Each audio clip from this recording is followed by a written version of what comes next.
Hey, what's up, everyone? Welcome to a surprise live stream. I know it's kind of short notice. I usually like to let people know a day in advance before I live stream, but there are a couple of topics that I'd like to talk about today. But before we begin, I'm going to do something I really ought to have been doing for the last few weeks now. Shout out to my Patreons, Shaky Dog, George Stokey, Trot313, and Kyle Rapp. Your gratuity and donations are very much appreciated. Thank you very much for that. Definitely came in handy. Saved me from having to dip into my savings before that stimulus kicked in, the paltry $600 stimulus. Yeah, no, today is going to be what I would classify as a comfy stream. I am in my nightgown. I just woke up a few hours ago. I am not used to being up this early. I am normally a night shift worker, but I just recently switched to part-time, so I will have a lot more time to make YouTube videos. But anyways, while I was editing my my video on the Jacobins and the French Revolution, I had a thought about one of the strategies the Jacobins were using at the time to basically get the King Louis, I believe, to capitulate to popular democratic reform, trying to abolish the royal veto and basically reduce his powers as the king so that he wasn't an absolute tyrant. Well, this involved trying to deliberately pass progressive policy through parliament. I forget what it's called. Let me pull this up. The National Assembly, yes. They pushed lots of progressive policy deliberately through the National Assembly in order to basically get shot down. They knew this policy would be shot down by the king. You know, King Louis isn't going to want to give up his powers. Of course not. He's the king. He's the wealthiest, most powerful, influential man in all the land. Well, this was a deliberate strategy because this gave ammunition to the Jacobins to propagandize against the king, saying, see, he won't surrender some of his power. He's actively refusing democratic reform, which would drum up political clout to their cause and direct people to their cause. And it worked well because the Jacobins were one of the most powerful and influential political parties at the time. And, well, look what happened. I mean, there was the storming of the Bastille, the French Revolution, the rise of Bonaparte, but we'll talk about all that in my video on the French Revolution. But what does this have to do with today? What does this have to do with here and the now in the current political situation we find ourselves in here in the United States? Well, I'll tell you, but first, coffee, comrades.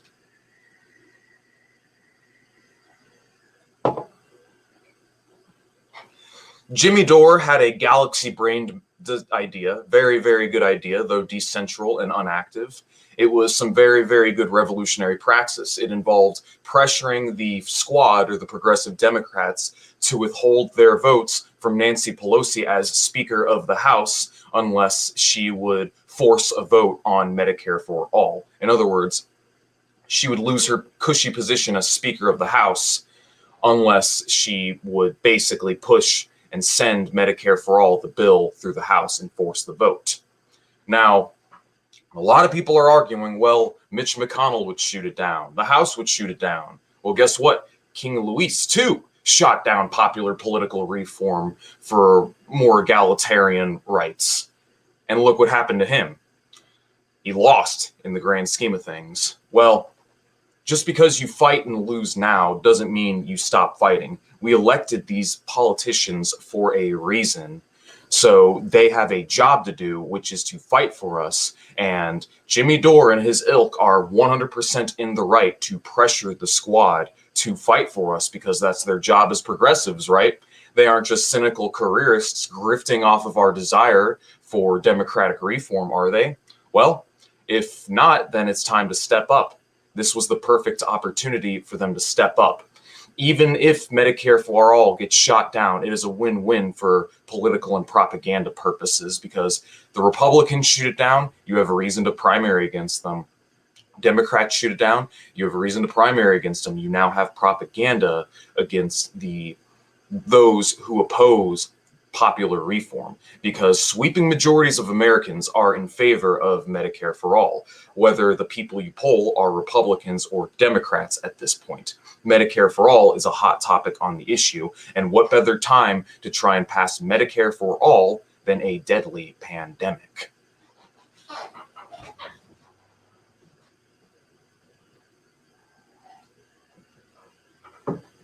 Well, needless to say, the opportunists and the concerned trolls revealed themselves because they simultaneously said, let's go ahead and get Democrats in office because they're going to be more likely to push popular democratic reform, while simultaneously, within the same breath, not that much long later, lambasting and castigating Jimmy Dore for pushing the force to vote, saying, oh, now's not a good time, it'll never pass, it'll hurt their careers, it's going to be bad for them. But when this is going to be the most power that the squad is going to ever have or be able to leverage in order to pass progressive policy. So even if it fails, that's still ammunition for their re-election bids. That's still ammunition against the Republicans and would-be corporate Democrats.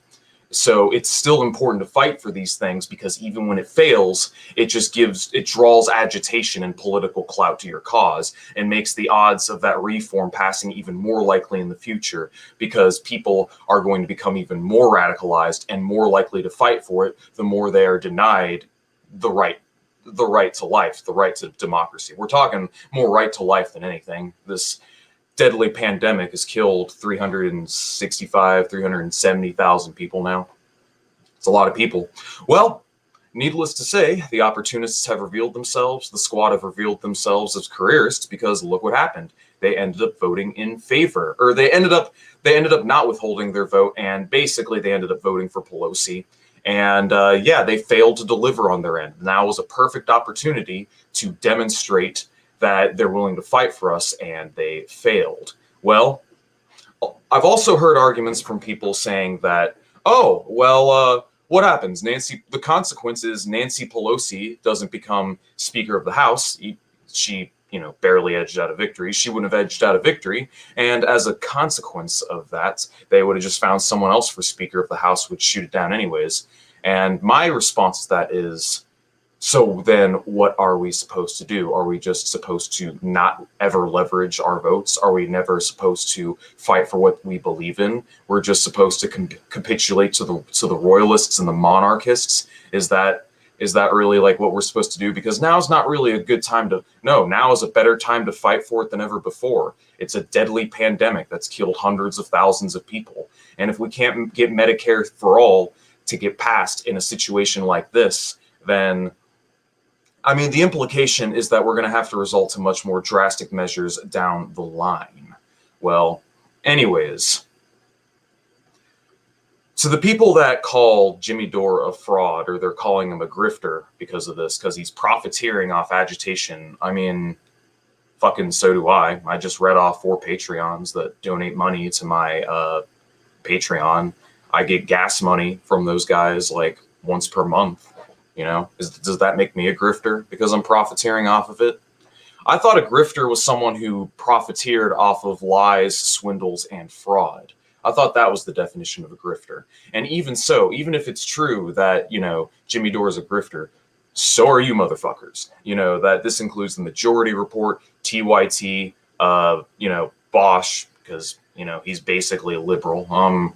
So that includes all these people that are speaking out against Medicare for all. The very same people that pushed repeatedly over and over again that we got to get Biden in office and we got to get the Democrats in office because they're more likely to push democratic reform. They're more likely to pass reform. Is that not the arguments that was being made here? Was that not the arguments? So then why the fuck are you people turning around, and when the opportunity does come to push reform, all of a sudden we have all the time in the world to wait to fight for Medicare for all? Like, seriously? I think the real frauds here are all the people that were concerned trolling about getting the Democrats elected and then turning around and saying, oh, no, we can't do it now. We can't do it now. It's not going to be consequential. Nothing will get achieved. Actually, yes, a great deal will get achieved. You are just not looking at the moon when I point to it. You're focused on the finger, not the moon. Don't get lost on my finger. Look at the moon. look at the broad picture. In the grand scheme of things, this helps us for agitation and propaganda purposes. And they would know this if they were actually principled human beings. But I had something else that I wanted to say.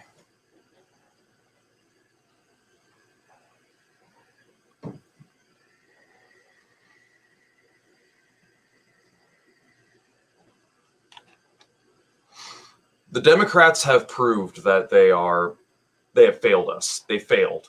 The people that we have elected to push these policies and to really change things aren't fighting as hard as they could be because they care more about their political careers than they do about actually fighting for the little people. And this is just an example of how the system consumes these people. It consumes you. When you get into the status quo, this big inverted totalitarian status quo that we all know and love, it's not you who changes the system. It's the system that changes you. Because careerism, opportunism, corruption, these are all prerequisites to get powerful, to gain power. You have to do these things in order to get powerful in the United States, Washington. Because if you don't, to an extent, you don't get anywhere. And are you willing to do that? Are you willing to compromise on your core values and principles and forsake your constituency if it means gaining wealth, power, and influence, and basically becoming a member of the bourgeoisie, the upper class stratum, or at least representatives of the upper class stratum? And it looks like that's what AOC and the squad are looking to do. They're looking to be progressives in words, but really opportunists and total liars in deeds. So this is still a win for us, comrades, because now we see who the frauds really are.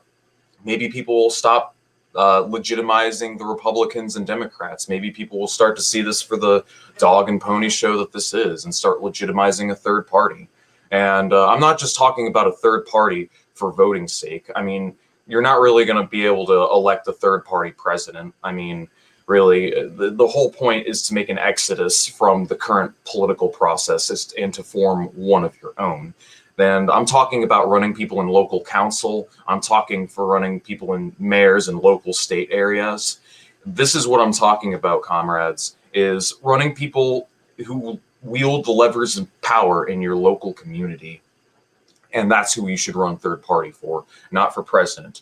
And the other reason why we should back a third party is not just for participation in bourgeois democracy, but at the same time, building institutions of dual power. I'm talking tenants unions, rent unions, labor unions, mutual aid networks, getting people connected, getting people together, and reliance on one another so that they don't have to rely on the system as much. Instead, we can rely on each other. We don't have to rely on the capitalist system. And we're unfortunately not at a position where we can do revolution, but it's something that we need to build towards.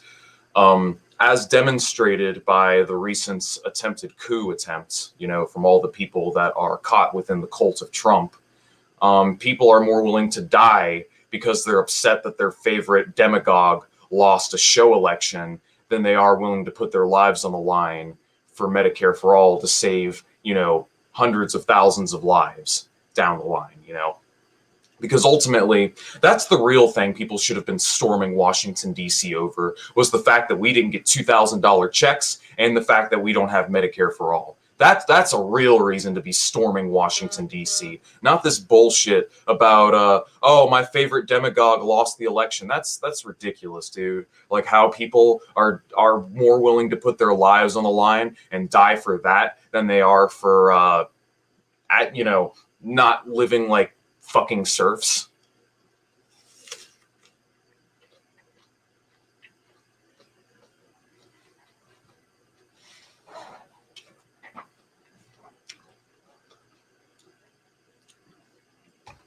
Speaking of which, I've got some theory here, comrades.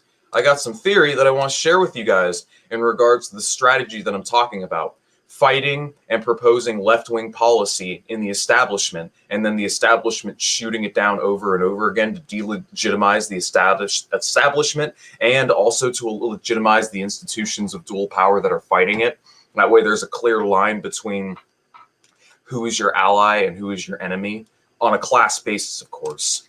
So let's talk about the theory, and let's reference this cancerous document written by you know who, COINTELPRO operative and CIA operator Kaczynski.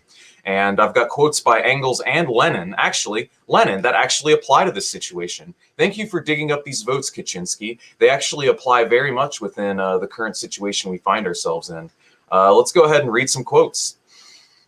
Millions of backwards members are enrolled in the Labor Party. Therefore, communists should be present to do propaganda amongst them.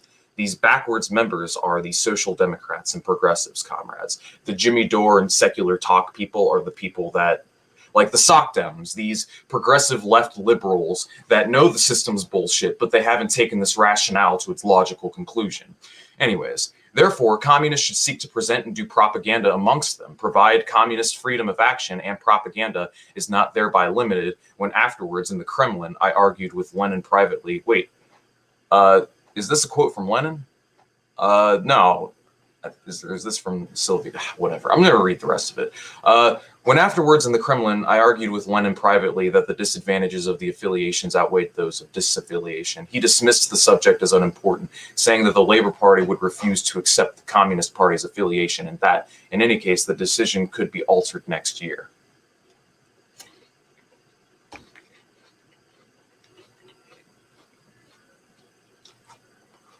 Lenin argued that in order to explode the futility of reformism and to bring communism to pass, the Labour Party must have its trial in office. Therefore, the British communists should affiliate their party to the Labour Party and come to arrangements with it for the formation of a joint parliamentary bloc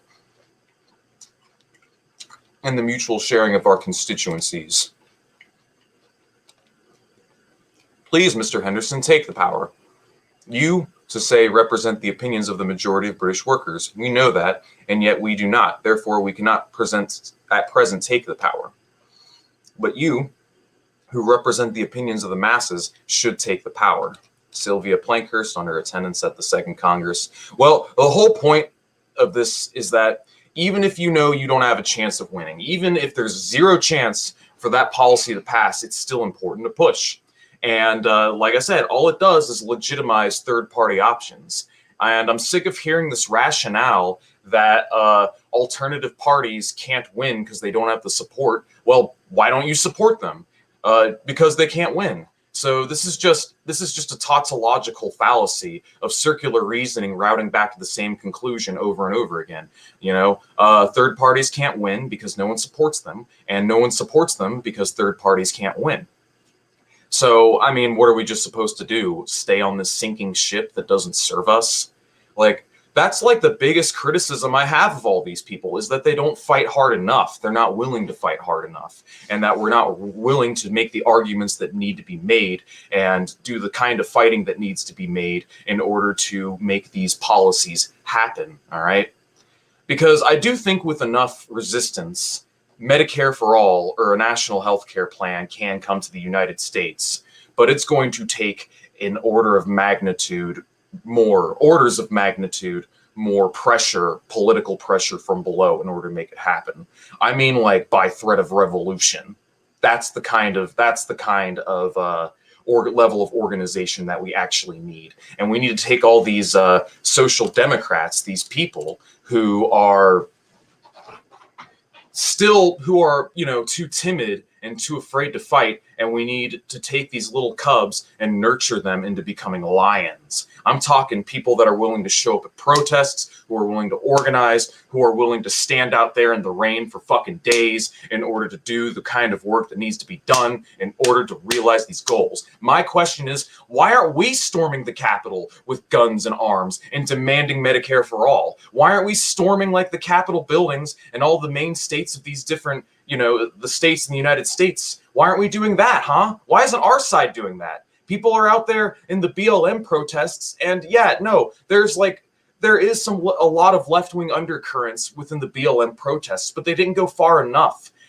They didn't solidify itself as an independent movement, and a lot of it ended up getting reined in and co-opted into the establishment. And we need to, the biggest thing that I'm trying to stress right now is that we need to differentiate ourselves from the liberals, the people that say that they're in favor of policy, but in action aren't doing fuck to implement said policy, that aren't really willing to make the sacrifices, the moderate, the people within our ranks that aren't willing to actually fight and do whatever it takes in order for us to reach our goals.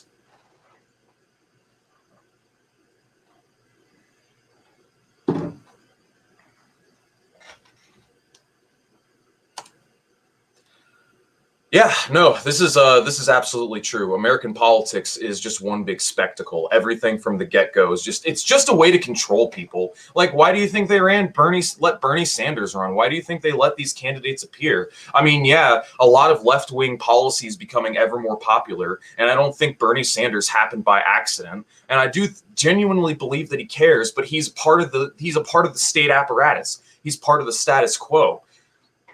And he's too mired in working within the status quo and trying to reform it from within in order to advocate the kind of radical politics that I'm talking about, where we have communist parties, labor parties, workers' organizations, and institutions of dual power. That's the kind of politics that I advocate for. I just recently joined the PCUSA, and I'm trying to get involved with the DSA if they'll ever contact me back. I'm going to see about doing some community service in my area, and I highly advise you guys do the same. Get connected with the people in your area and just learn from the people around you, really. I mean, that's what I'm talking about, man. I'm talking about real boots on the ground work, the kind of work that needs to be done. People are out there suffering. There are people out there that are food insecure, that don't have health care, that are, in the negative in terms of rents and are literally weeks away from eviction, assuming all these moratoriums are going to start to expire, and you're going to have all these people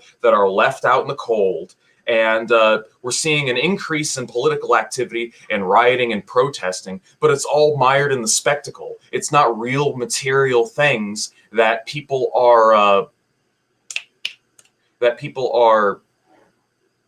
rooting for. Like, that's what I'm talking about. Like with the Trump protests, that's largely a spectacle. If you go amongst the Trump protesters, the people the other day who stormed the Capitol, of Washington, D.C., with guns, which was really ballsy. I really want to take a step back and applaud, show how bold that is. The fact that people were willing to get together and do that. They were willing to punch cops. They were willing to storm a government building with guns and occupy it for a period of time. That takes some serious balls, even if the people that are doing it are extremely confused and mired in ideology. It still takes balls to do that. So don't kid yourself. There is revolutionary potential in the United States in the opposite direction. It's in the opposite direction, but what we need to do as communists, our job is to try and cement and build that same kind of fervor amongst the working class. And I guarantee you, if we were to try and pull something like that, we would be met with 5 to 10 times the resistance. I mean, we would be met with a lot more resistance, and we'd probably be looking at a bloody Sunday on our hands. But all that's going to do, every defeat is going to take us further in our cause. No matter how bad things get, I'm going to turn this off. You just got to understand, no matter what the establishment throws at you, no matter what they do to you, as long as you know how to keep the narrative on point and spin the narrative, and as long as you aren't the ones initiating the violence, they're the ones who are going to initiate the violence. Just look at the BLM protesters that they fucking massacred over the George Floyd protests. People have lost eyes. People have gotten killed by the cops. There was that 19-year-old boy who was shot in the head by a sniper with a rubber bullet. They shot and killed him. And there were other people that were shot and killed and beaten to death by cops as well over the course of this, and people were willing to fight and put their, safety on the line for that. We need to get people who are willing to put their safety on the line for Medicare for all, because it's fucking bullshit. What? Because take me, a young guy. I don't have an insurance plan yet. FedEx takes forever to do their insurance, so I won't be able to get on it till next year. If I get COVID, I'm fucked, guys. If something seriously bad happens to me, I'm tens of thousands of dollars in the hole, or I don't get treatment and I just deal with it and probably get sick and die, you know? I mean, people don't realize, like, we're shitty little biodegradable organisms. We are very, very much not invincible. We have a limited time on this planet. I'm 26 years old, and I plan on living for many decades to come. And when I look at this healthcare system, I just see some fucking bullshit. Okay, so like you're gonna create this caste system where only people with the green paper get to have healthcare. But if you don't have enough of the green paper, then we're not going to give you healthcare, even though we have more than enough services available to take care of you. Like, what the fuck is that, dude? Like, I'm sick. I need help. Like, why in the world aren't we agitating amongst that? But like, why aren't people storming the Capitol over that shit? It pisses me off so goddamn much. This whole situation just frustrates the shit out of me, and I hope it frustrates the shit out of you too. It oughta. Like this shit should piss you off, guys. It really should. But people are just too mired in the spectacle. They're too caught up in the bullshit. Americans are some of the most brainwashed and propagandized people on the planet, and I would probably be amongst them if it wasn't for the internet. So the internet is a fucking godsend. The opening up of information, the free flow of information, like the information technology that we have at our disposal. Don't take it lightly, comrades. Use it to your disposal. Like, we utilize social media to your disposal. I mean, the mainstream media is always going to black us out. So the job is on us to get the information out there. All right. The revolution has never been popular. Being a revolutionary, you as a revolutionary are living a very closed, special, niche life. None of us have really gone over the edge yet. We're all wannabes right now, but once you're through the LARP phase and you actually are like a genuine revolutionary, you're never going to have a job for working for the government or a corporation again. You're going to be on an FBI watch list. You're going to be spied on all the time, and it's thankless work. No one will thank you for your work, and your life expectancy drops to about 30 because let's see. This guy right here. Young, charismatic dude. Big anti-establishment guy. Hardcore revolutionary man who was a great organizer, who brought people around the country together. This guy right here had his revolutionary life cut short. And this is what they're going to start doing to us when we start to pose a serious threat to the status quo. Like, when you actually pose a threat to the status quo, the cops aren't going to sit there looking like they're trying to, like, manhandle you and hug you. No, they're going to be armed with live ammunition, and they're going to be ready to shoot you dead on the spot. Like, that's what all these fucking Trump-tards don't even understand. They think they're resisting the system, but all they're doing is fermenting it. They're basically like, it's like like me and Jason Unruh were talking this morning about this shit, and Jason told me that this is like the French Revolution in reverse. Instead of storming the Bastille to like overthrow the monarchy and get arms, they're storming the Bastille, demanding that the monarchy remain in place. It's literally reverse class struggle. I'm willing to bet a lot of the people in that crowd are petite bourgeois on one hand, and I'm also willing to bet that on the other hand, there's a lot of people in there with genuine grievances that are just confused. We need 100 Fred Hamptons, and the internet can make it. Absolutely, absolutely, yes, for A. We need 1,000 Fred Hamptons. We need people that are willing to do that kind of work, that are willing to dedicate themselves to that kind of work now more than ever before. And we're in the perfect environment for it. Like, really, like, people are more concerned about politics than ever before. People are becoming ever more polarized. And what we need to do is take what happened here with the Force the Vote drama. We need to take that and we need to build a narrative around that. Like, see, the progressives are not willing to fight for you. They're not willing to challenge power. They're willing to try and implement it when they get the chance, when they're not putting their political careers on the line. But ultimately, all they care about is their political careers, you know? Bernie Sanders himself says it. He doesn't want to be treated like a political pariah. He wants to be a part of the establishment. These people care more about their fucking petty little political careers as career politicians than they do about fighting for the suffering and toiling masses of hundreds of millions of people.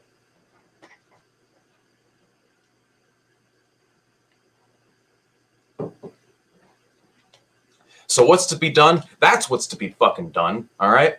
We need to build something. Okay, so I think my rant's over. I've said everything that I've wanted to say.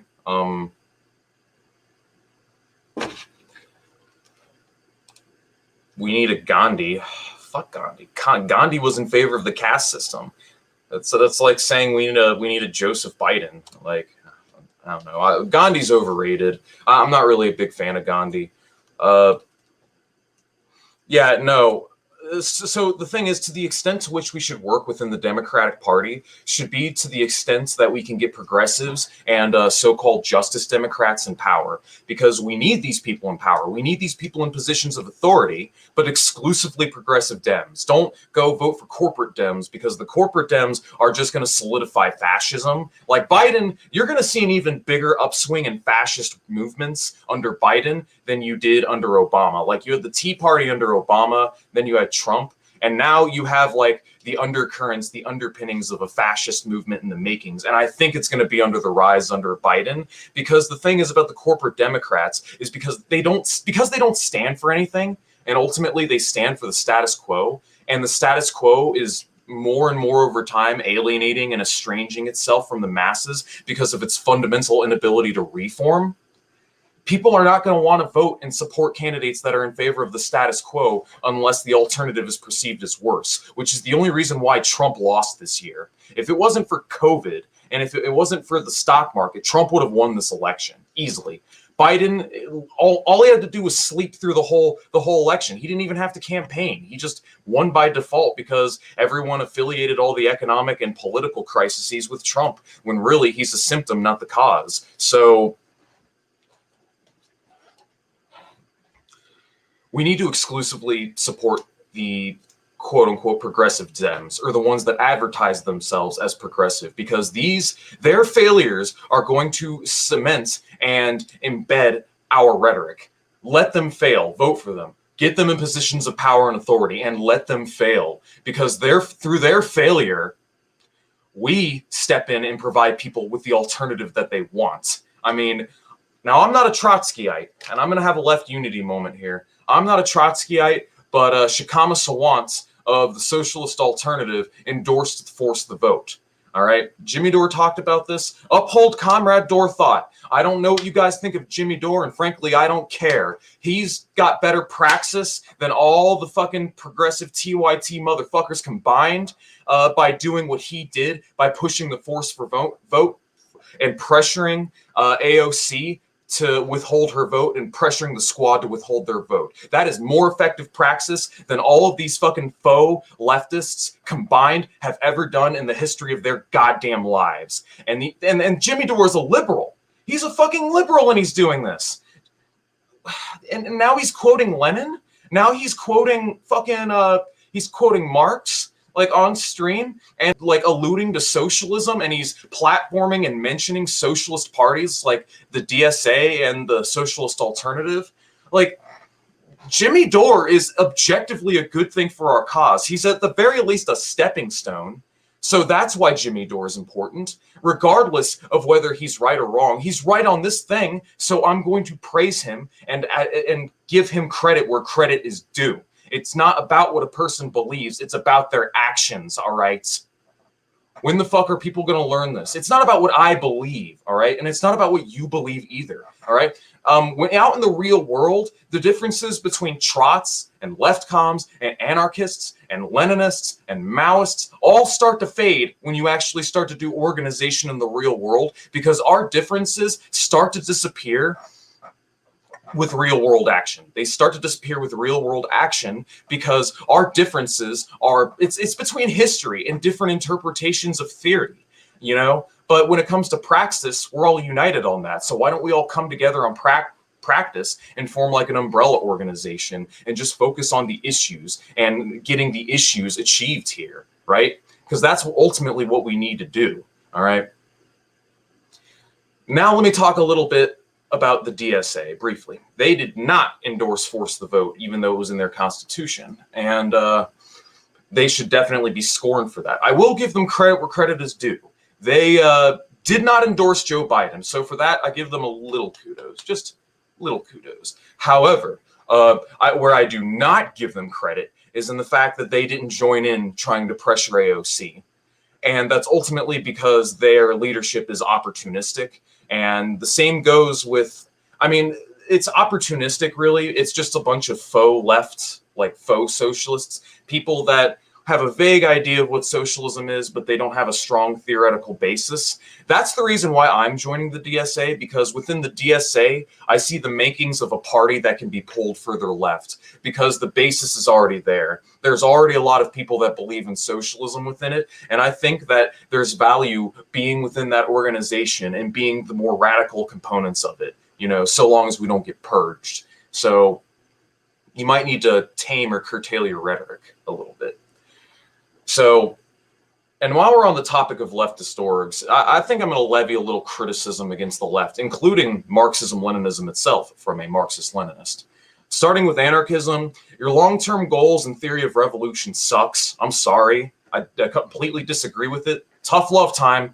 Anarchist long-term praxis and revolutionary theory sucks when it comes to overthrowing capitalism and building socialism. There's my tough love moment for anarchists. But I love you guys to death in the real world. Left comms, get your noses out of the books and get out there if you're one of those types of left comms. Many of the ultras that I've met are fucking assholes, so you may want to curtail that ego a little bit. Trots, I don't have any issues with you. I just disagree with you on some historical topics, so we're cool there. Just don't be a dick, and you know we're good. Just don't be a dick to me. And don't be a dick to other tendencies. Just agree to disagree and just be friends and work together on overthrowing capitalism. That's what I have to say. And this is my biggest criticism. I mean, Trotskyist groups are guilty of this too, but really Marxism, Leninism, and Maoism. My biggest criticism is the propensity towards the formation of cults, or cults of personality within a lot of these orgs. You see them to a greater extent within like the RCP with Bob Avakian. Like to be a part of the cult, the RCP, you got to purchase all of Bob Avakian's literature, trademark. Then you have Gloria Lariva. She kind of has a personality cult, just to an extent. It's not as like out forward and forthcoming, but it is there, and you'll find personality cults within a lot of these parties, and it's really damaging. And it's the logic for it is self-reinforcing too, because a lot of these people as professional revolutionaries carve out a niche for themselves, and they end up in a situation where they can't get a job. So they've got to keep people, you know, they got to keep those donations, those party dues coming because their livelihoods depend on it. And one of the best ways to do that is to keep people from leaving. And a great way to do that is to have a personality cult. Suddenly you're this great revolutionary leader, this shining path that's going to lead us to the path of communism and so on, you know? And it is a serious problem because we should be concerned with issues, not with ideology, not with persona. The issues and what the scientific solutions are to the problems that bequeath us here in the here and in the now. And we can have disagreements, but we need to chuck those out and discuss those. But once, you know, once we've all come to this decision, that decision has to be made. And this is why I am a pretty strong advocate of democratic centralism in general. We all discuss the issues and what the next decision to be done is. And then once that decision is made, it's made. It doesn't matter what I think. It doesn't matter what Shlomo over here thinks. It really doesn't matter. Once the issue has been decided upon, we're going to carry forth with our decisions and our policy. All right? So I strongly agree with it, but I've also noticed issues within democratic centralism as well. The propensity it generates towards sectarianism, factionalism, and splits. And it's a tough question to solve, but at the end of the day, I just think what it's going to take is some iron discipline and understanding that your decisions and your ideas are not always going to be followed through on, and really just disconnecting the amygdala from your decision-making process as much as possible. You guys know what the term reactionary means, right? Here we go.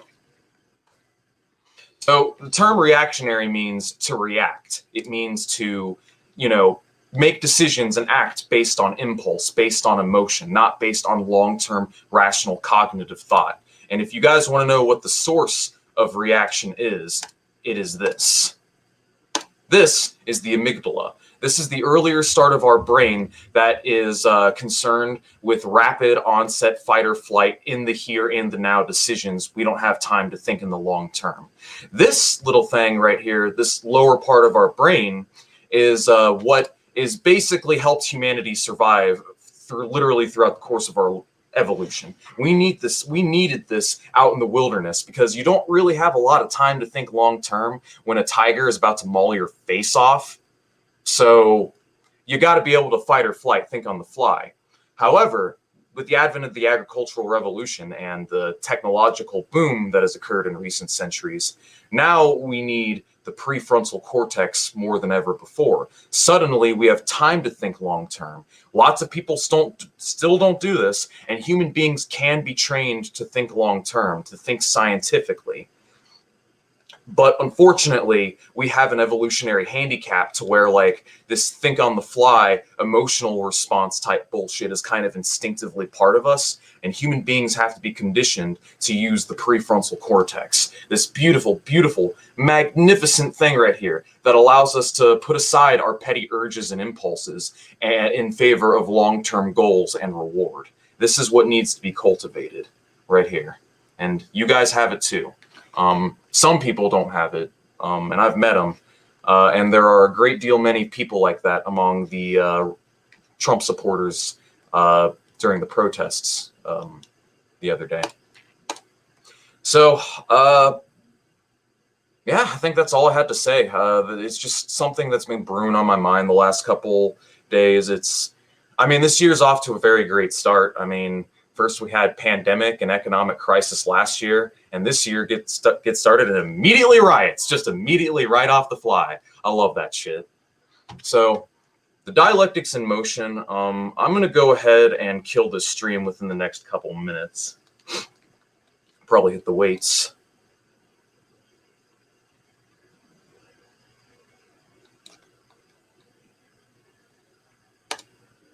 The problem with democratic centralism is that it's putting all eggs in one basket. If you set it on the wrong thing, the entire org goes down. And I mean, this is where you could get into arguments about tyranny of the majority and arguments against democracy itself, because just because you have 100 people in a room that all agree on a subject does not necessarily make that subject correct.